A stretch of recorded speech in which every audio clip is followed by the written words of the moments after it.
Hello, everybody. This is Mark Rivera from Genre Line Net on YouTube, and this is my feature length audio commentary for the British science fiction horror film The Day of the Triffids, which was released in 1963 in the United Kingdom by the Rank Organization and in the United States by Allied Artists. It was directed by Steve Seckley and Freddie Francis, and the film, which was in CinemaScope, has a mixed audience reaction, and on Rotten Tomatoes it goes for like in the higher 6 point something range. But overall, as a classic from the late 1950s, early 1960s sci-fi era, this film in many ways is very reminiscent of the War of the Worlds, and I'll explain that in a moment. But before that, if you haven't seen this film yet, you can watch this now for free within my public domain library here at Genre Online Net, and you'll find the link in the description of this video. Now, for all those who have seen the film or who don't mind spoilers, please be aware that there will be spoilers spoken throughout this commentary with regard to the film. So you've all been warned, and I appreciate your understanding from here on in. The film basically is reminiscent of the War of the Worlds in that in this movie, which differs greatly from the John Wyndham novel from the early 1950s, basically the plants, which are carnivorous, mobile, alien plants in the movie that come from a meteor storm that basically blinds much of the population of Earth, leaving only a few people with sight able to survive the onslaught of these mobile, sentient, carnivorous monster plants. Now, what happens is basically the animals are defeated in the same way that the Martians are defeated. And I think you can call these Triffids animals because they definitely are very vicious in their attacks. Even though they are plants, so I mean, you can call them whatever you want, I guess. But nevertheless, there's a scene at the lighthouse toward the end of the film where two of the main characters use salt water from a hose to keep the Triffids back, and that's when you discover that the Triffids are susceptible to salt water, which melts them.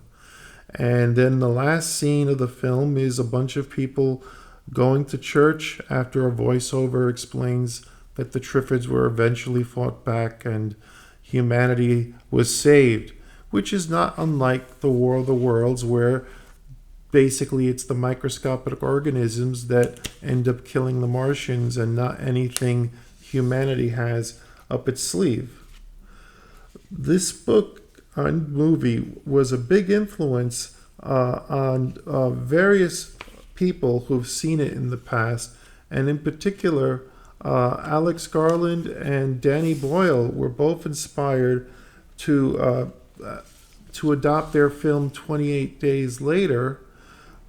The idea for the beginning came from Day of the Triffids, in that in Day of the Triffids the hero of the film wakes up to find the world blind and in a state of chaos, much like the hero in 28 Days Later returns and basically discovers the post-rage virus England, and basically with very few survivors but a whole lot of rage infected people. Now, so that movie had a big impact on both Alex Garland and Danny Boyle, which inspired them. And I don't know if it had any impact on Robert Kirkman, but there's some similarities to Rick waking up in the zombie apocalypse, albeit for different reasons. At any rate, the book from which it was basically adopted from was very popular. It got high acclaim from people as diverse as Arthur C. Clarke and Margaret Atwood. And it also spawned two sequels. Simon Clarke wrote a sequel book set 20 years later called The Night of the Triffids.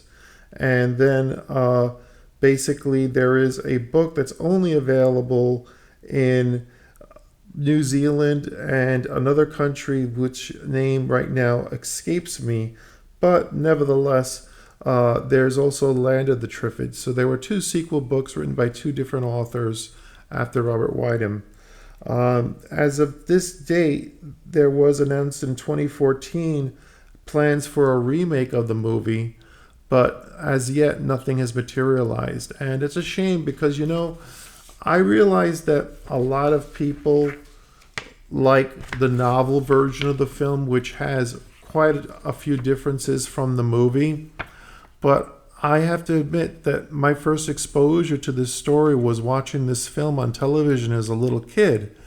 And so my feeling on it is that if I was the filmmaker going out to direct a new version of The Day of the Triffids, I would want to make it a feature film, and I would actually keep a lot of the ideas that are in the feature film version. I prefer the idea of the Triffids being alien creatures from outer space that come as spores in a meteor shower, as opposed to them being man-made and becoming used as a source of oil in a type of new form of energy, which eventually backfires when a solar flare and or another type of meteor shower causes that worldwide blindness, with only a few being able to see, and the Triffids run amok.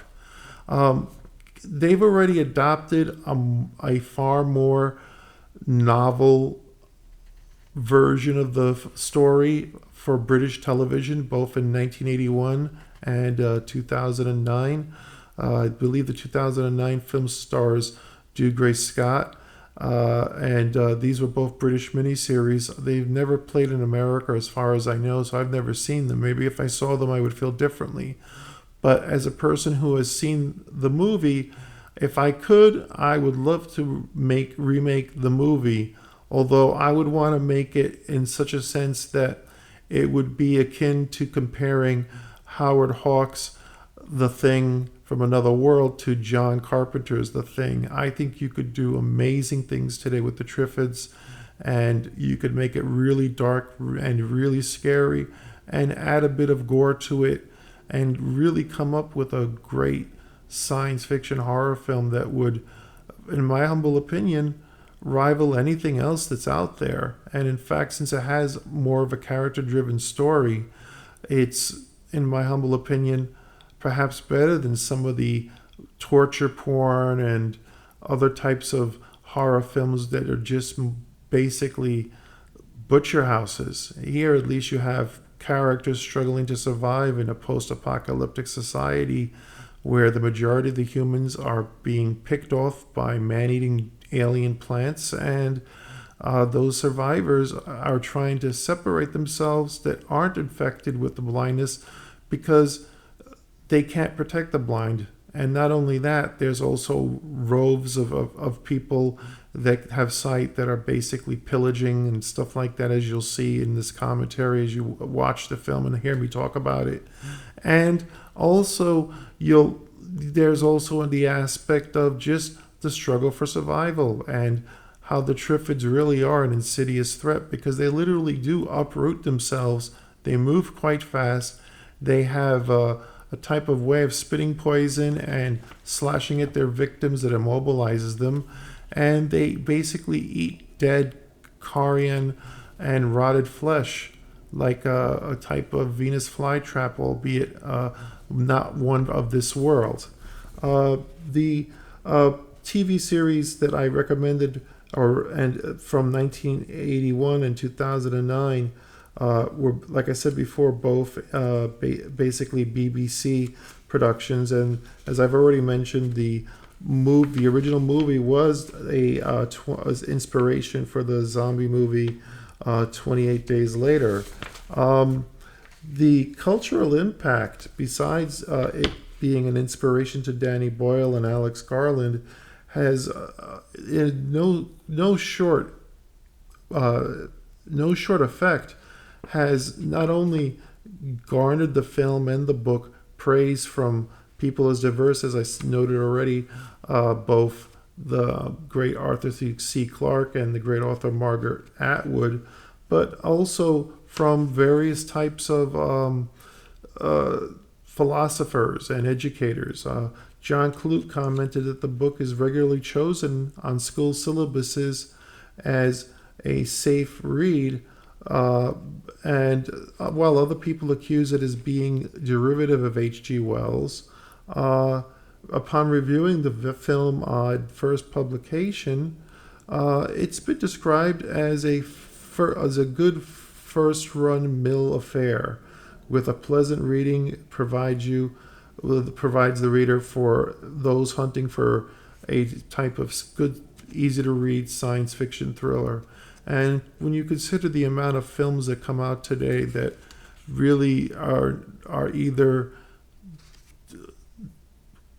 derivative franchise films, which there's nothing wrong with as long as there's a good story and they're made organically. I think that if you're going to remake something, I think Day of the Triffids is ripe for it.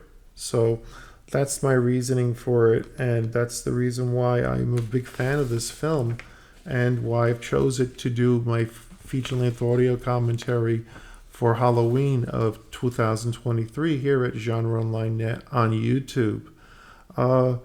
Basically, in addition to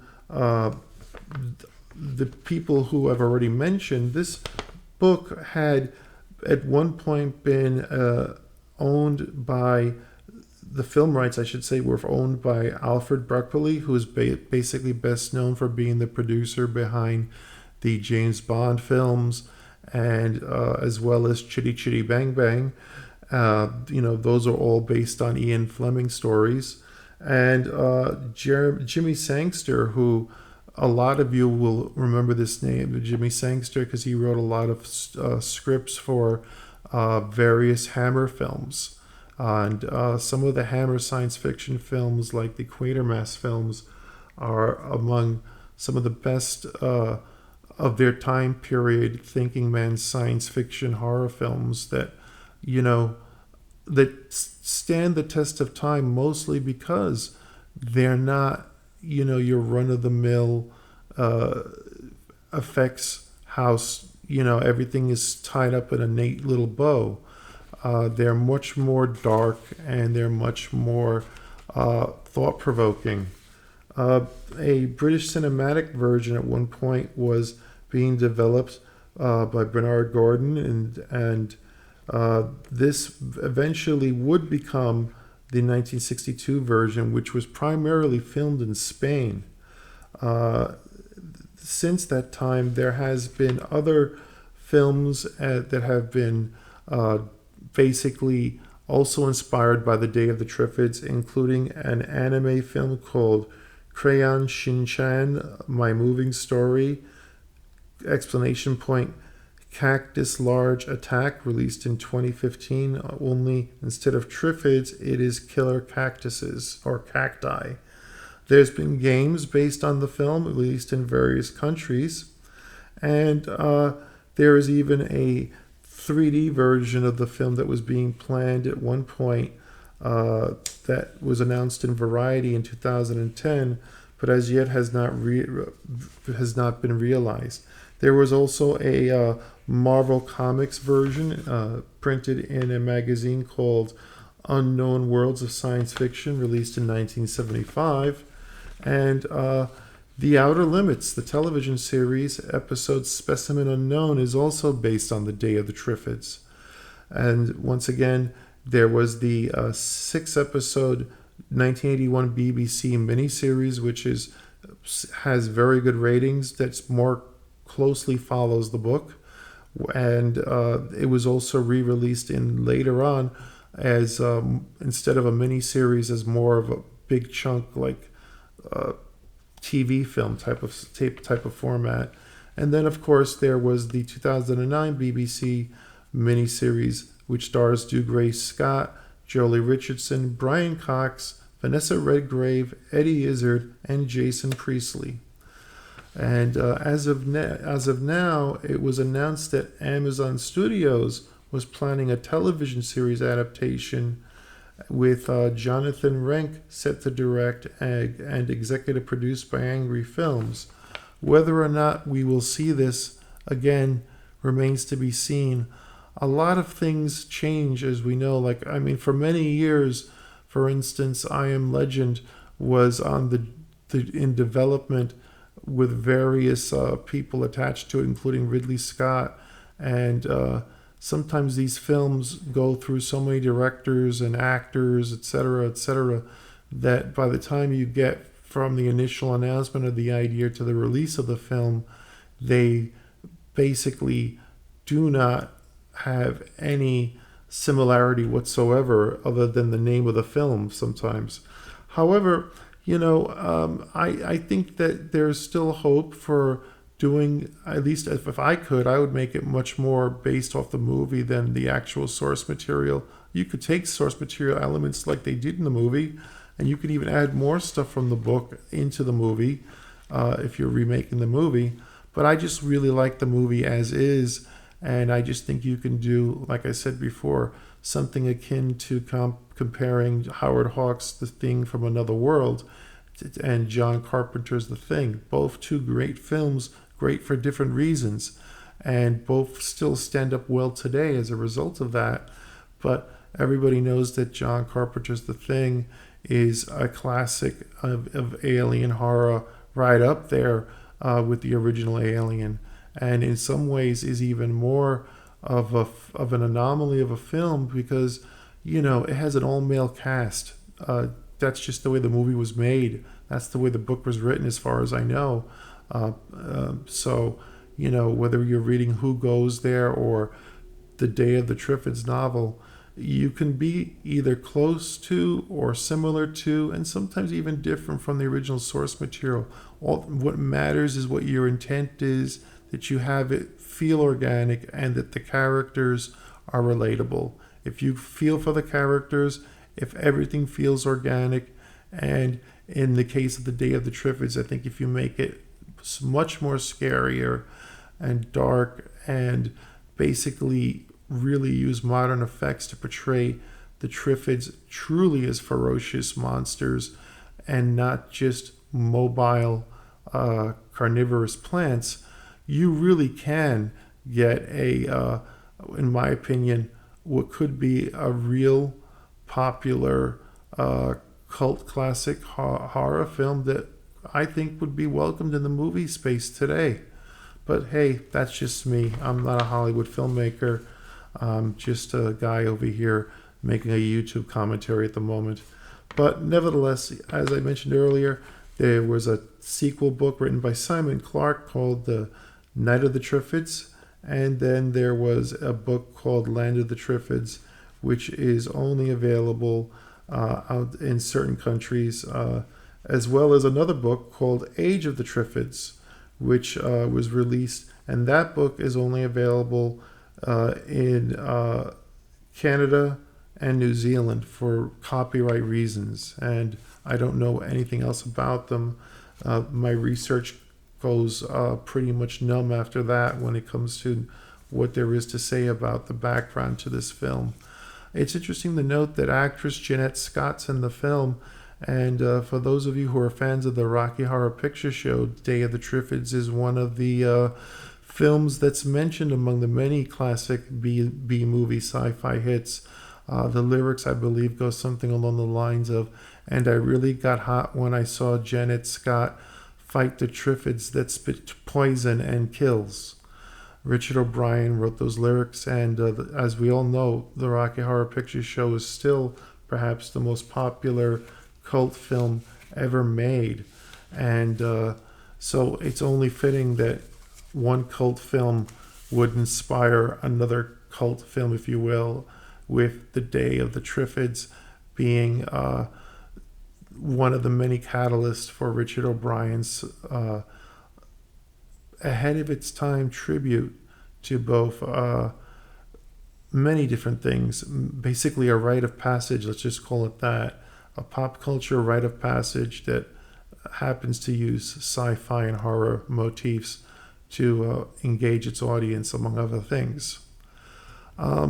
This film really, in my opinion, it has what's going for it also is you basically have two parallel stories. First, you have this young couple that includes Janet Scott, and they are stranded on a lighthouse island, and their marriage is a bit troubled, and they've survived the mass blindness by chance, and now they're hearing about the world going into chaos, as you'll soon see examples of in the film, and yet they're helpless to do anything about it, especially when Triffid spores begin to grow on this little island where the lighthouse is, and they're forced to fight for their lives. In addition to this story, then you have another story where you have a lone survivor going from England to France and eventually to Spain, trying to find a haven from the Triffids and trying to find a way to get back to the United States. Ultimately, these two parallel stories are what ultimately lead to conclusion. And when you think about films like, say, The War of the Worlds, George Pal's War of the Worlds, or even the Steven Spielberg 2005 adaptation, both of those movies have one thing in common. They're character driven. You're following, in the Spielberg film, Tom Cruise and his kids and their plight and his own plight, dealing with a sudden alien holocaust occurring on Earth. And you're dealing with something very similar, of course, in the original George Pal version.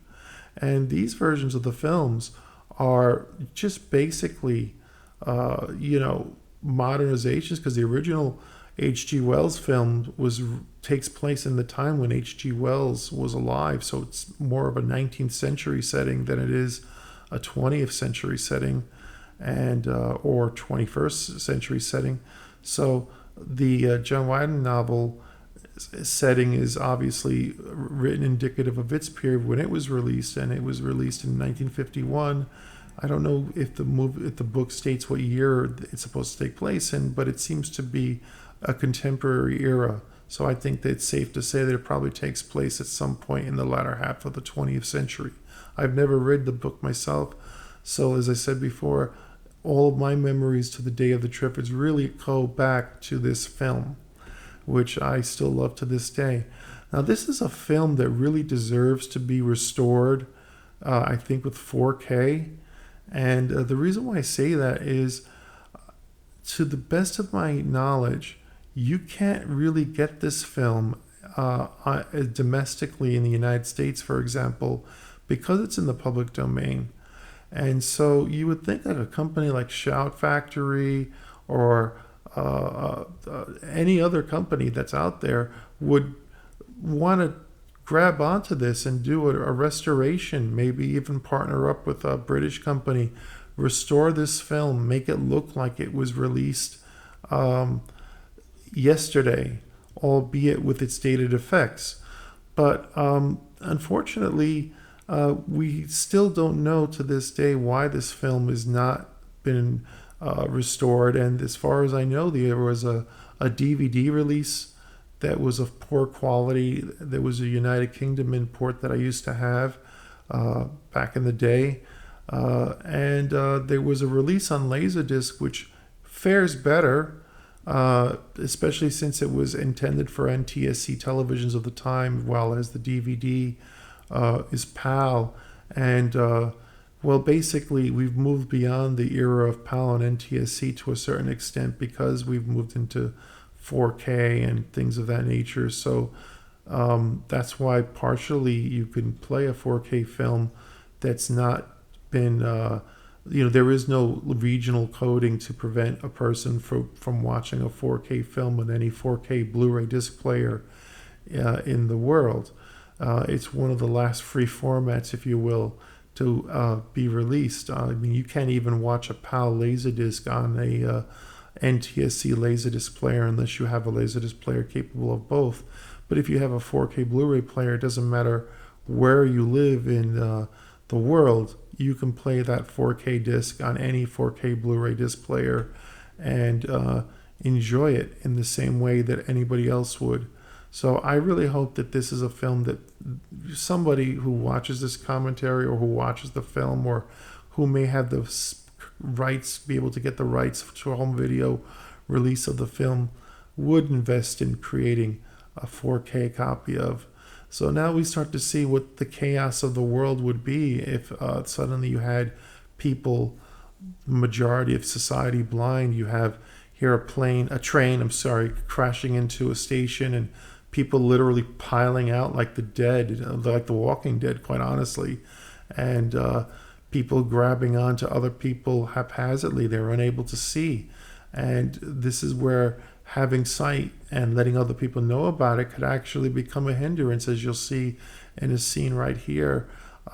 This sole surviving girl who didn't get blinded during the meteor shower is suddenly being pawed at by all sorts of people who, like this, what this man does automatically, who want to use her kind of like a slave, a sighted slave to basically guide him around and do whatever he wants, which is really creepy when you just think about the imagery of some guy taking an underage girl and by force and forcing her into a type of indentured servitude because he's blind.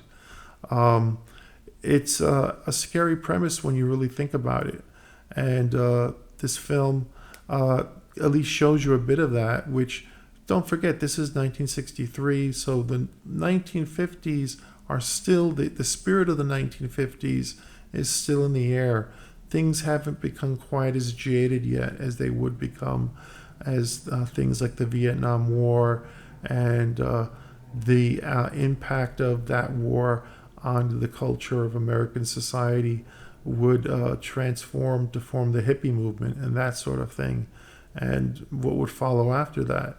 At this point, people are still relatively, when this movie was probably produced, people are still relatively believing that the government has everything working out for them and that no matter what happens, the government will take care of them.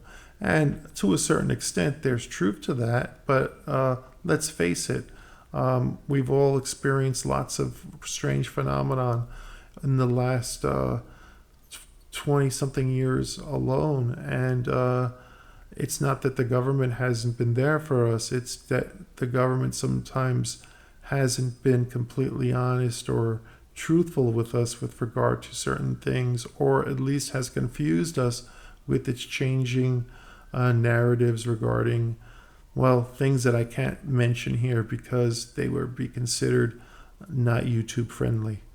Nevertheless, that's not what this is about, and that's not what my channel is about. I mean, I like talking about far out things as much as anybody else, but I'm not a conspiracy theorist. I'm just a person that loves genre films and that loves movies like The Day of the Triffids and B movies and even A-list, because A-list budgeted and produced science fiction, fantasy, and horror films, because you can really do a lot with the genre, and it's one of the few genres that can really poke at our modern society in ways that other genres can't always do. I mean, I suppose any genre can do that, but science fiction, as can be seen like in Star Trek, the original series, and Star Trek The Next Generation, and some of its other incarnations, has always been great at holding a mirror up to society and presenting stories that tackle issues related to our own world, but in different ways. That's one of the strengths of the genre itself. So now we have a new scene here, and we've already seen London in flames, and we come upon more and more crashed cars, a train being smashing into a station. Soon we'll start to see other things falling from the sky as, people are basically caught off guard. There's people that are aboard airplanes that the pilots are blind, and everybody aboard the plane is blind, and the people in the plane are just one step away from freaking out and panicking as it is, because they start to wonder, holy shit, is is the pilot sighted? How are we going to land? You know, that sort of thing. Um, and you know, again, the atmosphere in this film is great with its fog. I mean, England's a great location to shoot in, and although this was shot in Spain, I mean, it's still English filmmakers with I guess a multinational cast, American actors, British actors, and I guess they probably use perhaps some Spanish actors or at least Spanish extras in the background since it was shot in Spain. But regardless of the fact, you know, this type of atmosphere and is not something you get to see very often. I mean, this girl looks a lot like Veronica Cartwright to me, just because of what she's wearing, and it reminds me of a young Veronica Cartwright in The Birds. And The Birds to me is a quintessential type of post-apocalyptic or really apocalypse happening type of film. I believe, although it's never been stated as such, I think that if you watch Alfred Hitchcock's The Birds, you could see its influence going on some subconscious level on the entire genre of films that deal with nature run amok, including George Romero's Night of the Living Dead. I feel owes a lot in some ways to that film, The Birds. In fact, the fact that both films have an unresolved ending in of itself is, I think, quite indicative of, you know, the style that Hitchcock brought. I mean, because The Birds just literally ends. It just ends. You don't know what's going to happen. And Night of the Living Dead ends. I mean, we know what happens afterwards because Romero got to make sequels. And while I think there have been sequels to The Birds that had nothing to do with Alfred Hitchcock, I think that unlike Romero's films, at least Alfred Hitchcock, you know, has the I'm sorry, I should say that Romero at least was involved with his sequels, whereas Alfred Hitchcock has not. So, you know, so I would only consider the Alfred Hitchcock film to be worth seeing, whereas at least with the Romero films, particularly the first half of his now dead series, the original trilogy is probably still one of the best horror trilogies ever made in that subgenre of horror filmmaking. As you could see, now we begin our journey as the characters attempt to go and find refuge. So they leave England and they're heading towards France. And, you know, at this point, it's a matter of just finding a safe place, because as you just saw, the Triffids are capable of spitting poison. They can sting you with a slash of their vines, and they basically eat things. In the book, they survive on carrion. In the movie, it's not really made clear exactly how they eat a human being or an animal. But that's the type of thing, though, that you can really pull off in interesting ways in a new version of the film, quite like the way John Carpenter showed us using the makeup by, you know, Rob Bottin to create, you know, how the thing is able to proliferate and absorb other creatures and then split itself from one thing to another thing, and in that process it becomes all the more deadly what its threat is. So here we have some examples of some of the chaos that's going on in the world. This is a boat where people on a cruise ship nobody can see, and you know, we have the captain here basically saying, you know, if there's anybody on this boat that can see, please come up to the bridge. You know, it's frightening. Just imagine if suddenly everybody around you, including yourself, lost your eyesight. That's a great setup for a horror film. Can you imagine if they did that with The Walking Dead, or even 28 Days Later, if not only were the infected out there, but at the same time there was a virus that came out, or something, some phenomenon that caused the people to be blind, that would make them even more sitting ducks than they are in 28 Days Later and 28 Weeks Later, its sequel. As you can see, wildfires are going on around the world, and this is what enables the Triffids to proliferate, hunt easily, and eventually begin to take over and overpopulate and threaten life on the planet, because there's no natural predator for them. And Western society is breaking down.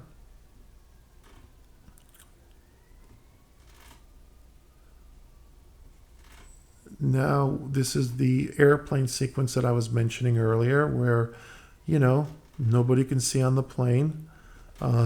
These are the world's calmest pilots, but then again, I would imagine pilots would be this calm. Remember, Sully, I believe his name was the pilot that was able to land a plane with great calm, composure, safely into into somewhere in the East Coast. I think it may have been close to New York, if not within the tri-state area.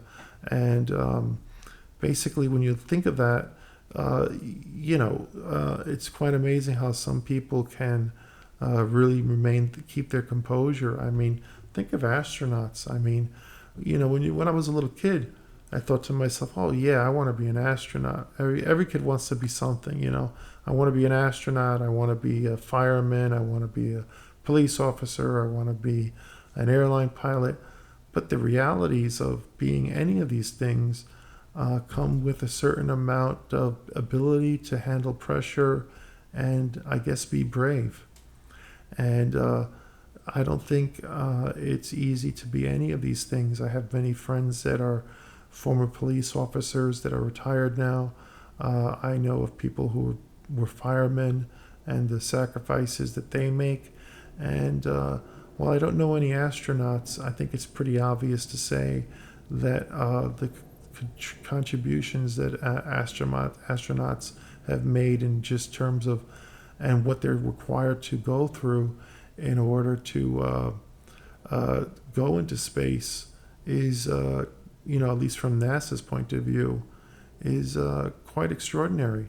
And of course, we know going at least back to World War II, the United States government's requirements for flying these expensive super jets and fighter planes requires 20/20 vision and nothing less than that, as far as I know, if not even sharper. So, these are all special people, people that can do things. And, as we see here, this is the last straw. This is when they decide to get the heck out of England because, things are just falling apart. And this would happen. Planes would fall out of the sky. Boats would be aimlessly caught at sea, and who knows where they would pop up. And trains would perhaps go out of control.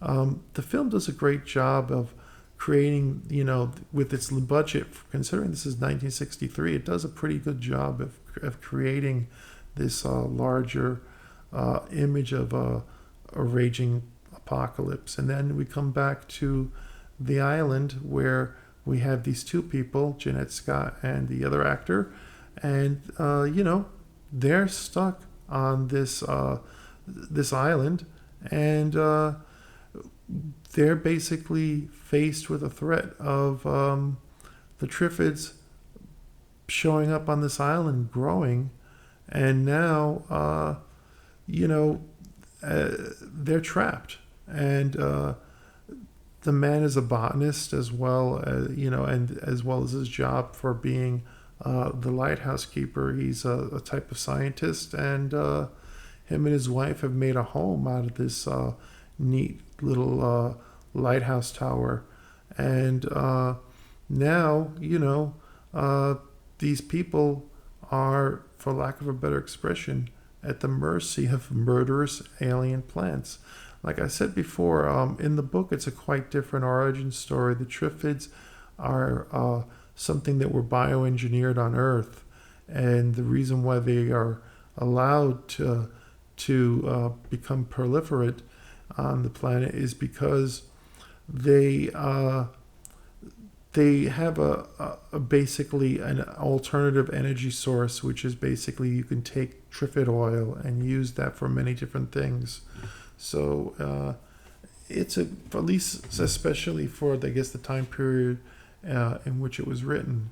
You know, there's always that they've always been talking about energy shortages and renewable clean energy. So if there was a plant that was engineered, even if it was a form of the Venus flytrap, but you can get from it a type of oil, and as long as you kept this population of these giant plants that are otherwise dangerous, if you kept them under control, if you could get energy from them, I guarantee you, whether they would admit it or not, they probably would experiment with this creature on various capacities. And even if they could come up with a Triffid that was not a threat to other people, I believe that they probably would still keep weaponized Triffids because, unfortunately, there's never been a form of technology created by human beings that has not been either the result of use for war or perverted into a use for war. And so, you know, it's the nature of the human race that we have to basically be our own worst enemies and learn that with every technological gift we get, they shouldn't be used for killing. They should be used for learning and human expansion and peace and harmony, balance with nature, as opposed to the type of things that we see today, not just in the global wars that have occurred in the past and that are occurring now in different parts of the world today, but we have civil unrest and things of that nature. And, you know, once again, science fiction in its various forms, and science fiction horror films and even fantasy films, all in their own way, can address this in various ways. And John Wyndham himself was inspired because he was a World War II veteran, and he remembers the German bombings of London, and the image he wrote to, I think, his girlfriend or his wife, expressed in letters, talked about how he thought about this, seeing London in flames after the blitzkrieg that was done by the Germans during World War II. And so, you know, it's J.R.R. Tolkien, World War One veteran, and much of his experience in World War One comes through in The Lord of the Rings with the War of the Ring, which, you know, there's a vast difference between that and The Hobbit, in that The Hobbit was originally written more as a children's book, albeit a children's book with some adult themes that crossed over into, you know, the world of more mature readers. But then when he created The Lord of the Rings as its follow-up, he created something that's akin to Star Wars. And if Star Wars and space opera is probably the most beloved and universally known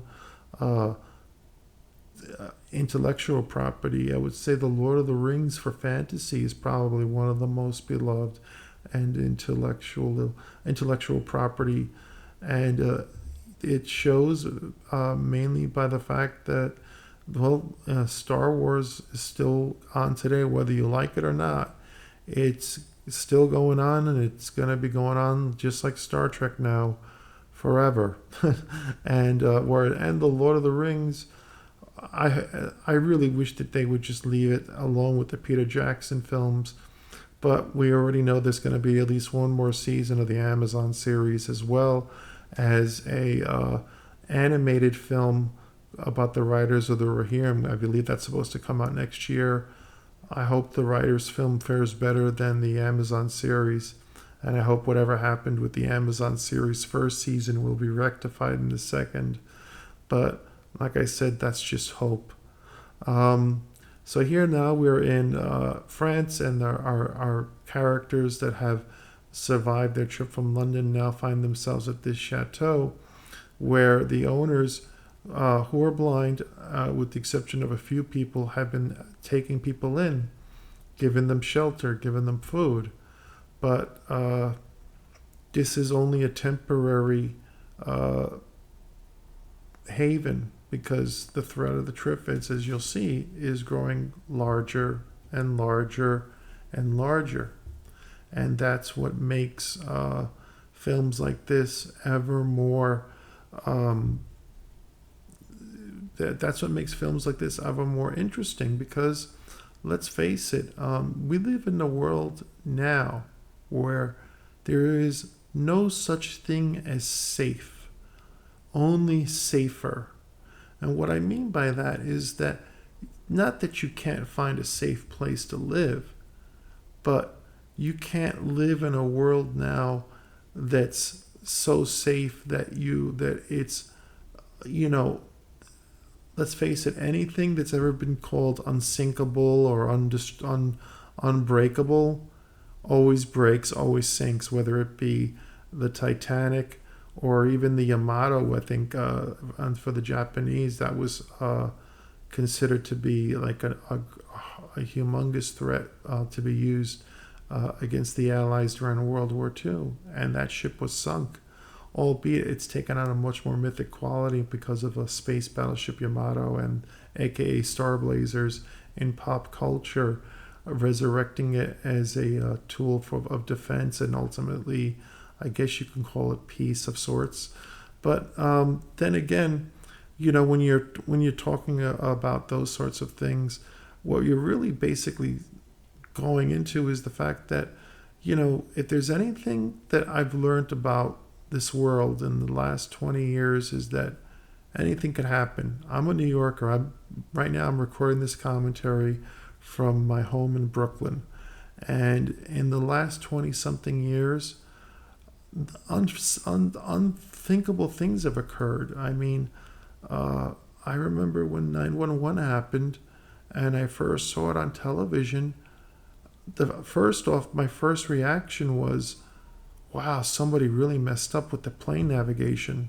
Like, I didn't think it was terrorists. I just thought it was like some horrible accident. And then once we all knew that it was a terrorist attack, what we began to think to ourselves is, I think, how much it looked like a Hollywood special effect, albeit it was very real. Too real. And then probably the next most surprising thing was the pandemic, something that was unthinkable and has affected many people in the same way that 911 has affected many people in the New York tri-state area. I live in a neighborhood where every other street has been renamed, not necessarily renamed, but you'll have the street name, and then underneath the name, it'll be named after one of the first responders. They went and gave their lives to save other people during 9/11. And so, that's a heavy thing to live through. And then we have a pandemic, and we're still feeling the after effects of that pandemic and the economy, and in the shadow that it's left behind, and in the emptiness and people who've died. It's affected me personally. I lost my parents during the pandemic. So believe me when I tell you, I don't speak of these things lightly. But if there's anything as a result that I've learned from these last 20-something years, is that anything could happen, and there is no such thing as safe, only safer. Meaning that you can only really count on finding safest way possible, but nothing will ever feel truly safe to me personally, because I've seen things now that were just unthinkable before. New York for me was kind of like, I think what caught the spirit of New York beautifully was in the original film Ghostbusters, when the character of Winston Zeddemore, portrayed by Ernie Hudson, says at the end, "I love this town." It conveys exactly what New Yorkers felt that lived in the city before. these things happen, and that was that New York was a tough place to live in. And yeah, there were things about it that weren't pretty and etc. But there was an energy to it, something about New York that if you're born here, you live here, or if you just catch on to it, New York can be an exhilarating place to live. But now that spirit has changed, you know? I mean, that's just the way it is. And, but the only comfort I can say to you all is this: just like sometimes bad things happen when you least expect it, at least that also leaves open the possibility that when you least expect it, something good will happen as well. Anyway, let's get back to the film once again, because we are talking about Day of the Triffids, not Mark Rivera's point of views on the world today. But, you know, it's all interrelated in my book because as a science fiction author myself, you know, I think that the real world comes into us in different ways. I mean, I'm interested in perception and how, you know, people can see the same thing from different points of view and get totally different takes on something. So it's just like watching this movie here, and you can watch it on your own, and you could record your own commentary for it if you wanted to, like I'm doing right now. Or you can listen to my commentary and you can agree and or disagree with me on my take on the film and how it relates to our modern world today. But you know, the fact of the matter is that each perspective comes from a different perception. So, you know, I mean, it comes all the way back to if we're both looking at a shade of blue, depending on the lighting, depending on your eyesight, you know, is your eyesight 20/20? Are you wearing glasses? That sort of thing. Depending on your position, the perception of that color blue might be different. But even beyond that, who's to say? Let's remove all the physical differences and just go to what the eye is capable of. And the human eye is an amazing biological instrument. I mean, I don't think we may have cameras now that are comparable to the human eye, but it wasn't long ago. It wasn't very long ago when the human eye was perhaps the most sophisticated camera, taking mental movies that get recorded into our memories in our built-in hard drives, be it our brains, that the world has ever known. You know, at least for sapient species, and you know. Who's to say that through your eyes that the same, while we both will agree that what color do you see? That's blue. Okay, that's blue.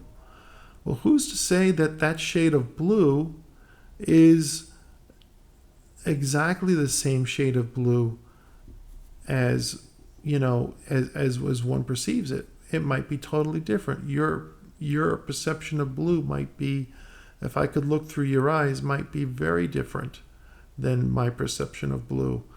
And that's, to me, is what fascinates me about this world, and why my books and my stories, basically, if anything, they're all about perception. I think perception is endlessly fascinating, and you know, it just amazes me. And perception really informs how people react, and also how people cope with our world. You know, we are creatures that basically perceive things, but are our perceptions truly facts, or are they merely impressions? Well, ask Plato and the idea of the cave and the people who have been in the cave their whole life and all they see is their shadows. You know, you have these shadows that they're looking at, and to the people in the cave, the shadows is all that there is. But we know that beyond the cave, there's a whole world out there. I mean, basically, that's a metaphor for perception. The Matrix is a metaphor for perception. And pretty much, if you ask me, That's one of the most fascinating things about our modern world and about the ancient world and any world at this point is perception and the many subtle levels that yields.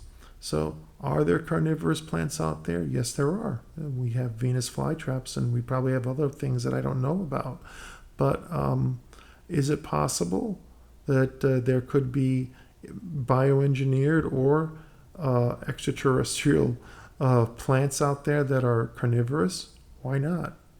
I mean, there certainly has got to be something out there. Just because you cannot see it, cannot feel it, cannot taste it, cannot smell it, doesn't mean it doesn't exist. You know, if there's a gas leak, the danger of a gas leak is that humans can't detect it. That's why you have those gas meters and devices that people take into their homes to detect gas leaks and that sort of thing, because it's a real deadly thing when there's a gas leak, for example. And then we also have, radiation. Radiation is invisible. Under normal circumstances, when you get an X-ray in a hospital, but you can get a fatal dose of radiation or a dangerous dose of radiation, and you don't necessarily see it under normal circumstances. It's a frightening thing. So basically, to say that our world is limited solely by what we can touch, taste, feel, and see is very limiting, because we already know that our eyes are only and our senses are limited. A dog can smell things that are far outclass anything that humans can. Eagles have eyesight that is far superior from that of a normal human being. Dogs also have higher hearing. They can hear lower frequencies, higher frequencies. So, if you have a pet dog, especially a hound dog or a hunting breed, but all dogs are very adept at, one, being light sleepers, reacting to sound and smell. If I open up some dog treats in the kitchen, my dog comes running right from the bedroom or wherever she is, because she smells it right away, Whereas under normal circumstances, if somebody was to open up the cookie jar and I was that far away, I probably wouldn't notice the difference, because to me the odor is not as pungent, but that's because of our limitations. So I believe, there are different things in subtle levels. Look at the nature of matter in general. Matter is basically energy vibrating at a specific frequency. So if you change the frequency of matter and you basically take that frequency and and manipulate it, who knows what you could see? Here is a situation where, in popular science fiction and whether it be literature of like H.P. Lovecraft or the comic book literature from DC Comics, like characters like the Flash, the reason why the Flash can pass through walls, the reason why a device called the Resonator can enable you to see and be seen by creatures and entities that normally would be beyond our own perception, is mainly because of the frequency being changed. And thus, the Flash can pass through walls because he can genetically make the vibration of his cells allow him to pass through a wall. And in Lovecraft, in From Beyond, the movie, as well as the story that's based on, the Resonator enables a person to view something through the pineal gland, which is the third eye. And those of you who don't know what the third eye, just study Eastern philosophy, study Hinduism, study things like Shakti, and you'll learn a lot about you know, thoughts of how energy and spirituality work. And it's funny. People think about spirituality and religion. I was raised a Roman Catholic, and while I'll always have those Catholic imprints in me, in college I was opened up to a far more broader view of things, with meeting people from many different cultures, many different religions, and being exposed to many different schools of thought. And in that, it's taught me that to have a more broader sense of the world and not just be trapped in one point of view. Because I personally believe that no religion is got the be all end all of how to basically, I don't believe that anyone has the monopoly on God's love. I think God loves everyone, and basically that's my take on it. Take it or leave it, no pun intended. And as we move on, through this, through life,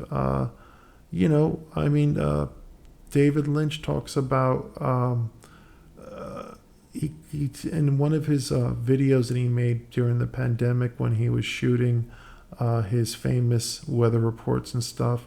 He did a few videos regarding different, art projects and things that he was doing at home. And he's basically talking about intuition, and he describes intuition as a thinking feeling.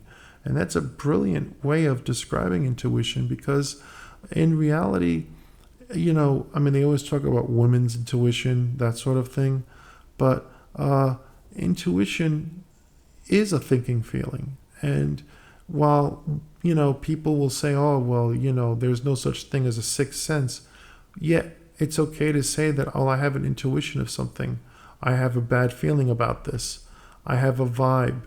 There are things, a lot of times when you're young or when you're old, you can tell if somebody may or may not have an interest in you based on eye contact. And, and how adept you are at responding to that. And of course, that could always lead to mistakes. And, I, for one, have had my share of mistakes, not so much of misreading what other people's eye contact is, but simply being a very shy and an introverted person. Normally, I was, especially in high school, I didn't make eye contact with many people. I spoke to many people, but usually I was like looking beyond them. That's just, I'm sure there's a lot of people out there. This is kind of a humorous scene because it looks kind of, it looks kind of cliched and a little bit over the top. But again, here's the chateau in France has now been invaded by criminals, escaped convicts, and these poor people are about to become victims unless they escape, because the music and sound, as you'll find out, are what attract the Triffids. And what else does sound attract? Well, we know that at least in the early seasons of The Walking Dead, sound itself was a very huge way of attracting the dead, which is why it was dangerous to use a firearm, because when you're outnumbered hundreds of thousands to one with walking corpses that want to eat you, firing a gun is like dinging a dinner bell, So it's the same thing here. Music and drinking and revelry without any sort of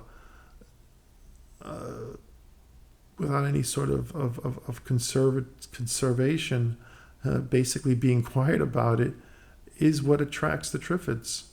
And this is actually one of my favorite scenes. Is not so much the almost comedic attitude by the way the prisoners react to one another, but when the Triffids finally do appear in the house, and the way the scene closes as it happens, it simply brings forth that dark tone that I like in this film, which is, this is not a party.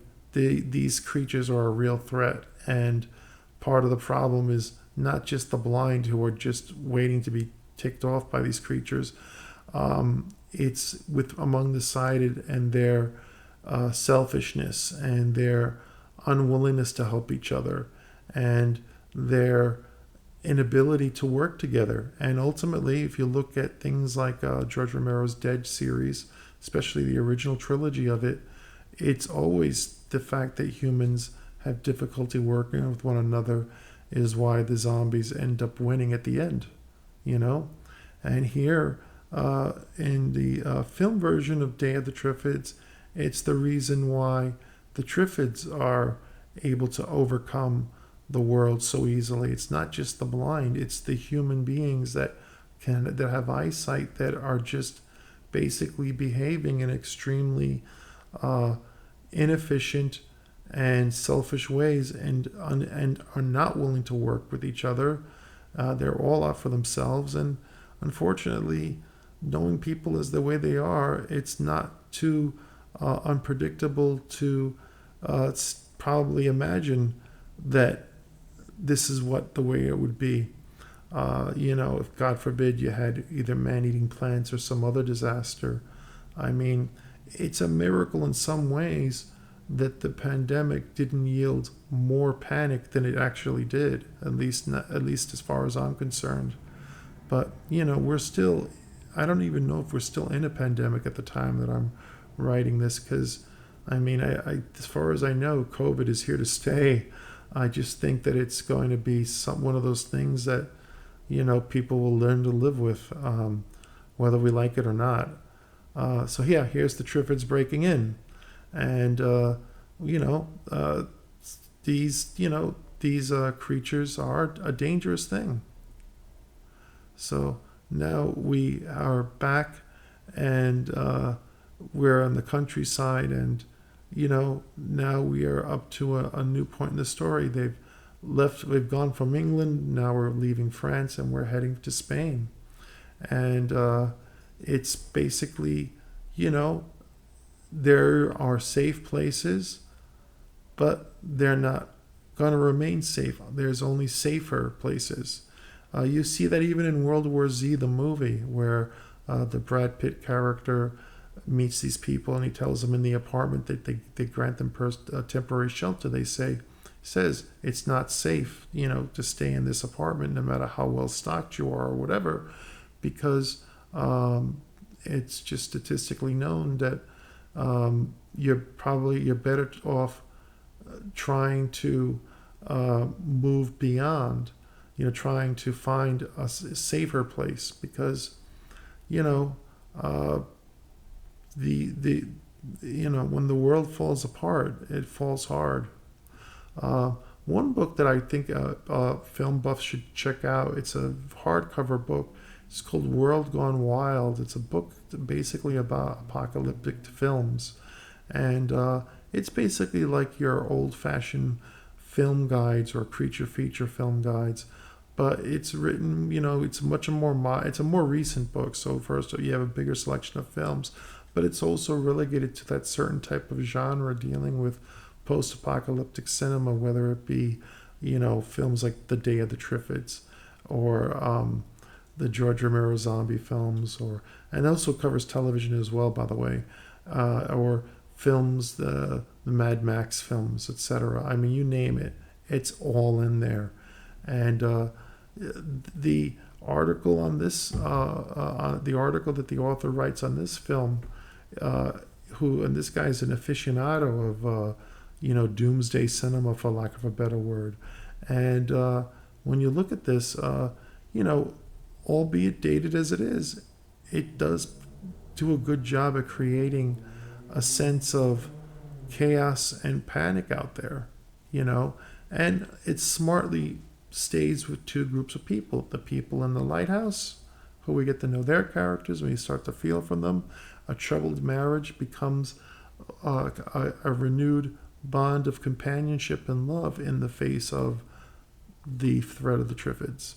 And whereas in the other group of characters, it's the journey to find some sort of safe haven, albeit a safer one, as we find out. They go from London to France and from France to Spain, and each of these locations they discover that they have to go a little bit further, a little bit further.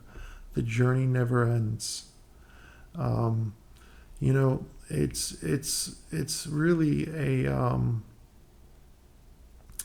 it's a sad truth that that as we move on through the world, that the journey never ends, as far as the tests that we put ourselves through, or the tests that we undergo, whether they be tests of bravery, or tests of resilience, or tests of fortitude, tests of morality, whatever the test might be.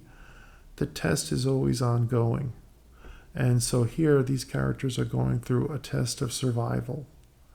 And that's part of what makes films like this compelling. And I think that that's the reason why, to a certain extent, you'll see, like whether it be The Walking Dead, and especially in its early seasons, and or the Romero films and other genre films, the Mad Max films.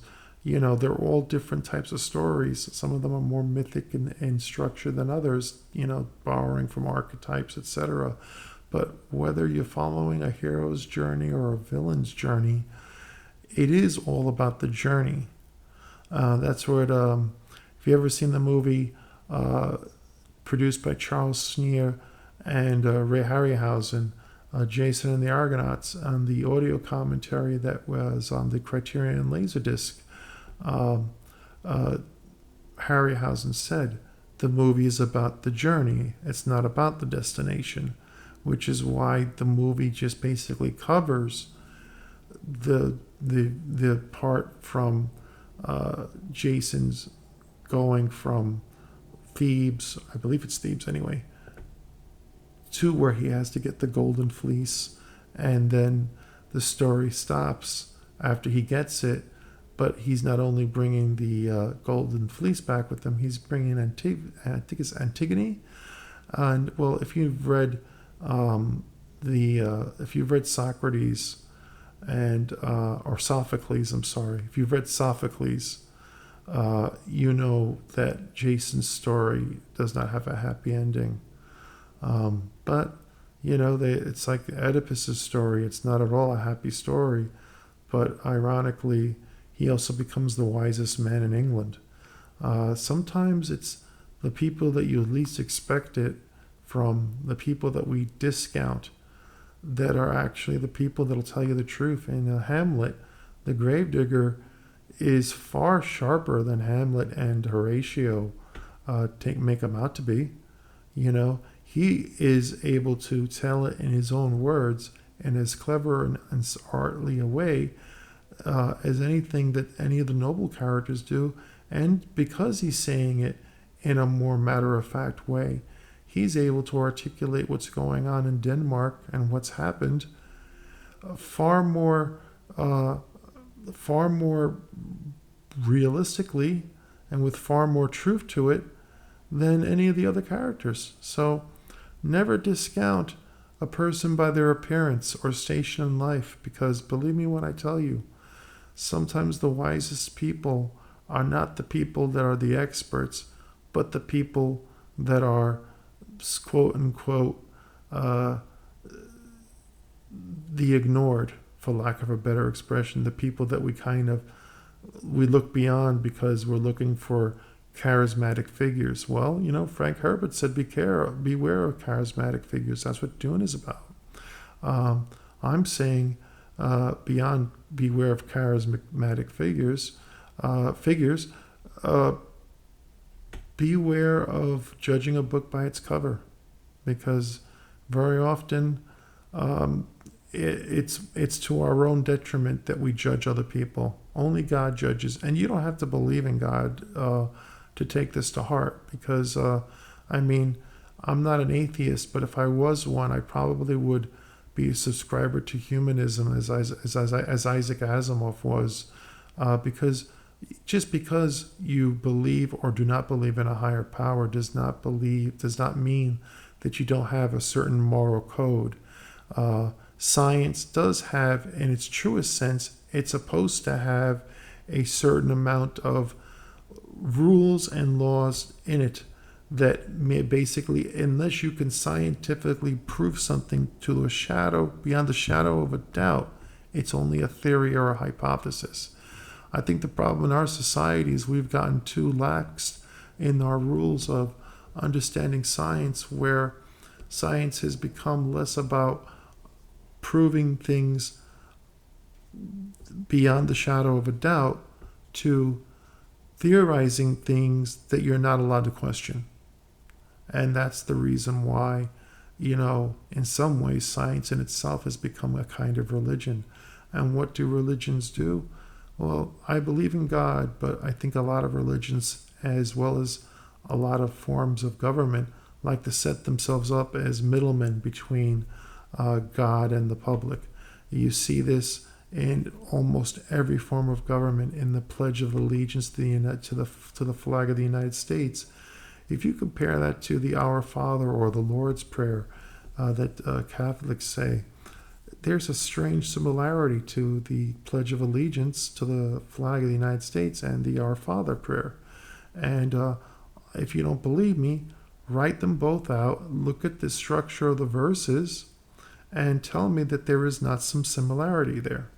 You may not see it. I mean, I can't, if you don't see it, I'm not going to say to you, well, then you're blind, because I'm giving you my perception, my opinion of something.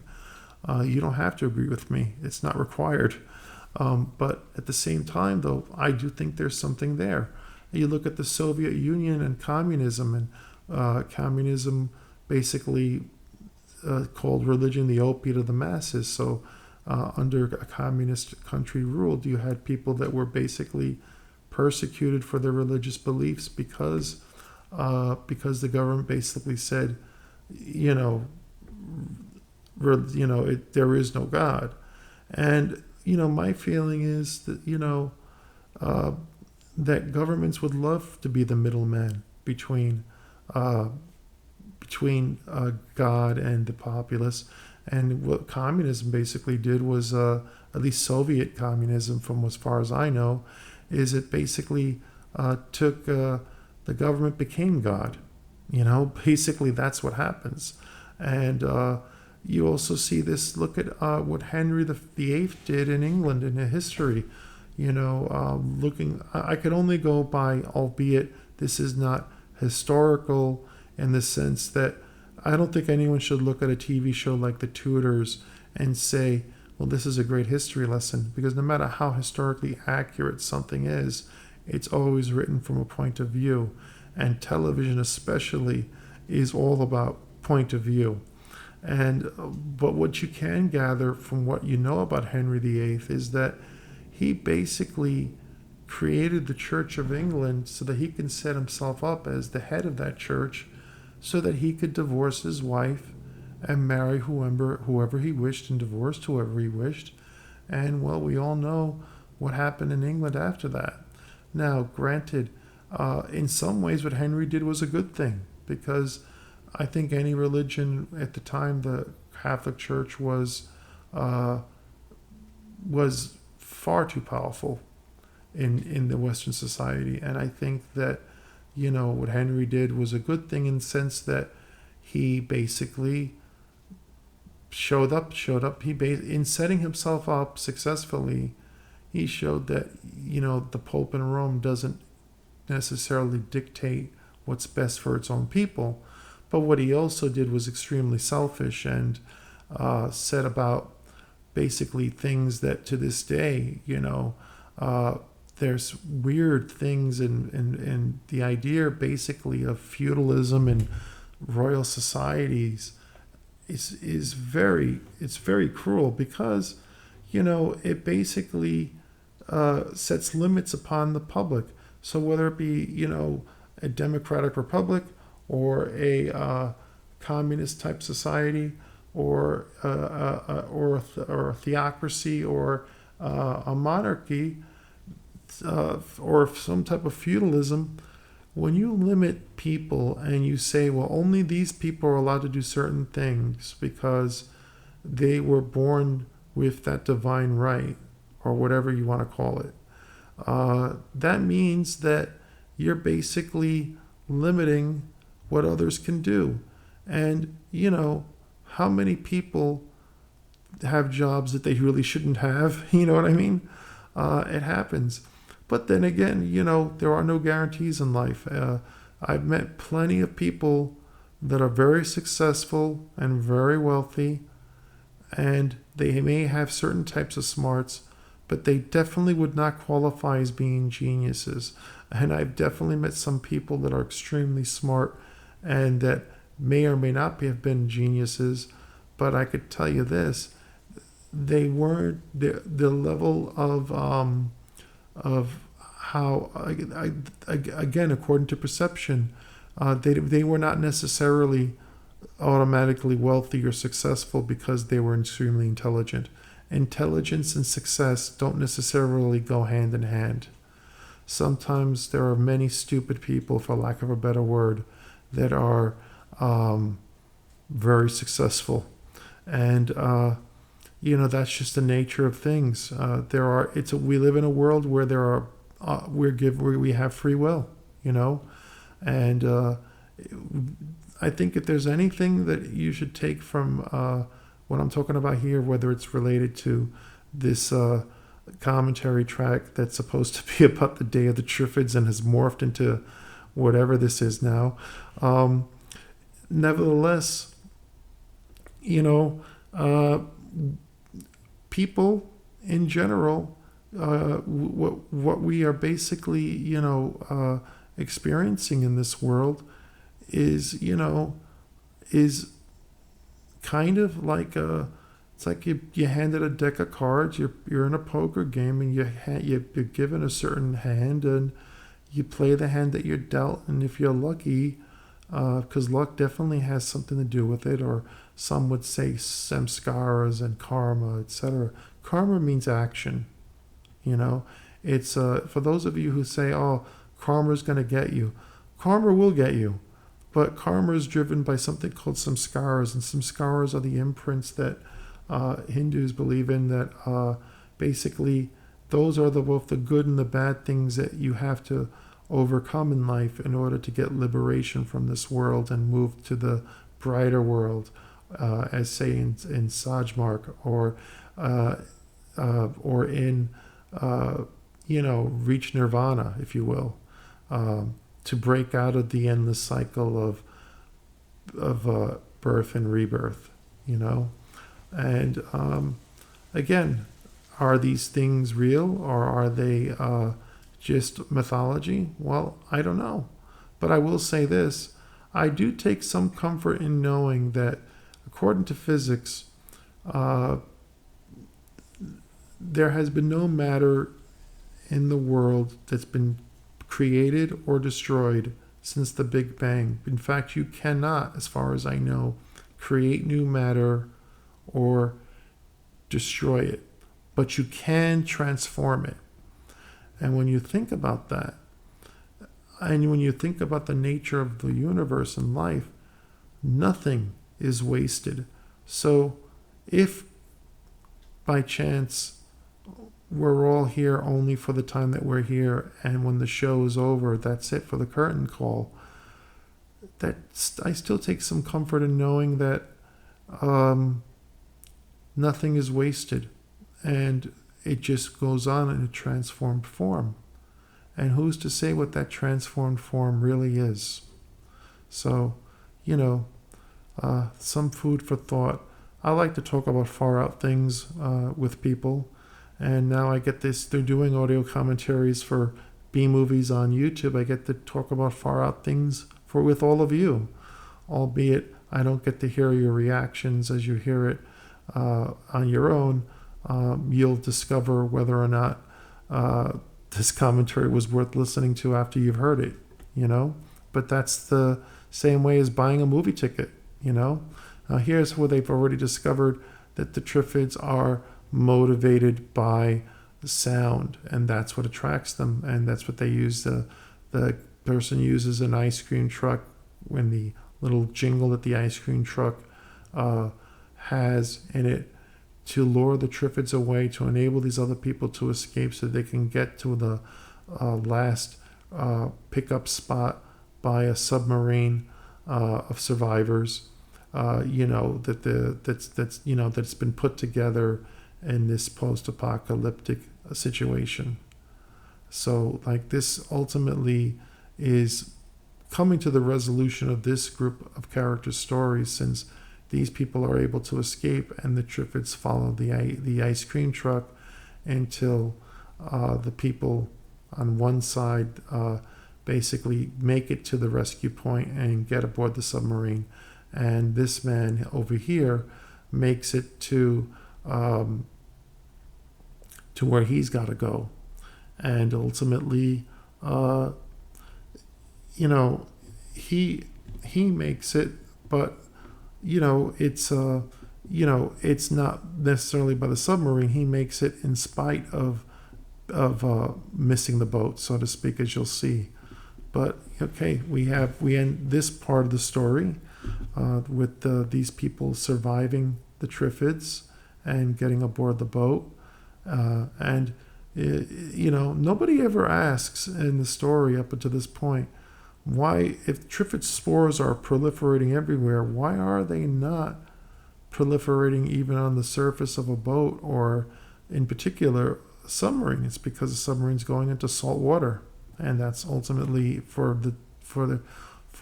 this book anyway, for this movie I should say, that's what makes the Triffids that's like Triffid kryptonite, But I like that idea, even though it's not from the book. I like the idea that it's something natural of Earth, whether you believe, when the movie it doesn't say in something like in nature's divine plan or God's divine plan, but it does show you a bunch of people marching to church. It gives you the same message, which is kind of similar to at the end of the George Pal War of the Worlds, where the first alien ship falls short of being able to destroy a bunch of people praying inside a church. God hears our prayers, but sometimes the answers that we want aren't the answers that we get.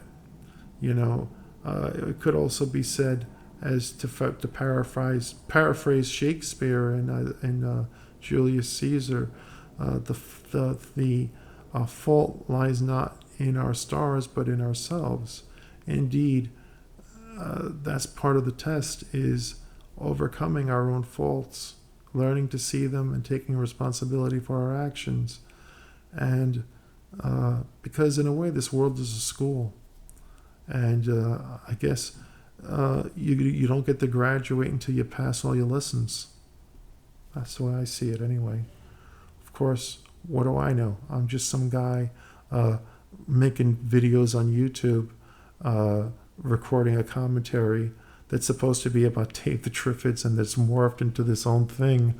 And I don't care. You know why? Because I think it all relates anyway. And, there's only so much you can say about a feature film until you basically come to the crux that what makes a movie relevant today. A movie stands the test of time not because it looks necessarily as good as something that's being made today. It's not about the special effects. It's about the message itself. It's about the relatability. It's about how we relate to it, how we perceive it. And so what films stand the test of time? Those that are able to evoke a sense of intergenerational perception, a sense of realization that we all can relate. Everyone can relate to the fear of a predator. Everyone can relate to the fear of the unknown. Everyone could relate to being in love with somebody and then falling out of love with someone and then having circumstances either bring you back together stronger than ever, or sometimes you continue to drift apart. My mother told me once that when you marry somebody, you marry their personality. And although I've never been married myself, so I can't attest to how true this is, I'll trust her on it because she was married to my father for 58 years before they both passed away. So, it is, if anything else, they remained together for 58 years, and God knows that they would not have survived that long if they didn't have each other. So there you have it, and it depends however you want to choose to believe, or not believe. But as I said before, I do take a certain comfort in science, but I'm not an atheist. I believe in God. And at the same time, I sometimes wonder whether God himself or God itself or God in general has to be personal or impersonal. I guess God is love, but, it's something that ultimately is unfathomable. There is one thing, though, I can impart to you all. That's this. And I've only realized this recently, and it's just our crazy times that we live in that's made me think about it more and more, and that's these two things. One is, life is not about acquiring things. It's about sharing things. You can acquire all the material things that will make you happy, but if you have no one to share it with, ultimately, those material things will become just empty. It'll just give you emptiness. You're not going to get joy unless you can share it with somebody. So I'm not saying that you want to open the doors and share everything you have with the world, but take comfort in your friends. Take comfort in those you love. Be grateful, not hateful. And then finally, beyond that, I would say I believe that when we all meet our end, that the things that we think that were so important in life are probably going to appear very trivial. So hopefully we'll all make the right decision and have less regrets when our time does come, because it comes for everyone, So, as getting back to Day of the Triffids, here's the realization: the Triffids melt under salt water. That's their weakness, much like the way the Martians are susceptible to the microbes that we've been long immune to on Earth. The minute the Triffids are exposed to water and people know how to fight them, the Triffids are doomed. This is a water planet, and most of the water on Earth, I think, is salt water and not drinkable, even by human beings. You have the same thing. And here is the final close of the film, which is here. Much like War of the Worlds, we're at a church. And who do we see coming up the steps? Well, we see our survivors of our group of survivors that made it from Spain, going up those steps of church. And it is through perhaps the divine wisdom of God that humanity and the earth has been saved. Thank you so much for listening to this feature-length audio commentary. I hope you all enjoyed it. Please like, comment, share, and subscribe, and I'll see you all in the next video. This is Mark Rivera signing off. Have a great day now. Thank you.